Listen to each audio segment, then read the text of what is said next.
Hello all, எல்லோருக்கும் வணக்கம். எல்லாரும் எப்படி இருக்கீங்க? எனக்குள் சில மாற்றங்கள் உணர்ந்தது கந்தனின் கருணையால் மட்டுமே. இன்றைக்கு திருப்புகழில் உள்ள 168வது பாடல் மற்றும் அதன் விளக்கங்களை உங்களுடன் பகிர்ந்து கொள்கிறேன். திமிர உததி அணைய நரக ஜனன மதனில் விடுவாயேல். இருண்ட கடல் போன்றதும் நரகத்திற்கு ஒப்பானதும் ஆன பிறப்பு என்பதில் நீ என்னை விழும்படியாக செய்தால், செவிடு குருடு வடிவு குறைவு சிறிது மிடியும் அணுகாதே. செவிடு குருடு வறுமை என்பவை ஏதும் இல்லாது அமரர் வடிவும் அதிக குலமும் அறிவு நிறையும் வரவே.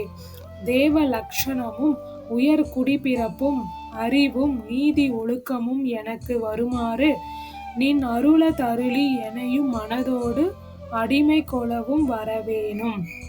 உனது திருவருளை தந்தருளி என்னையும் நீ மனம் வைத்து உன் அடிமையாக ஆட்கொள்ள வரவேண்டும். சமர முகவெல் அசுரர் தமது தலைகள் உருள. போர்க்களத்தில் வெல்லப்பட்ட அசுரர்களின் தலைகள் உருளும்படியாக மிகவே நீள் சலதி அலற நெடிய பதலை தகர அகிலை விடுவோனே. மிக பெரிய கடல் அலறும்படியாக நீண்டு உயர்ந்த கிரௌஞ்ச மலை பொடியாக வேலினை செலுத்தியவனே.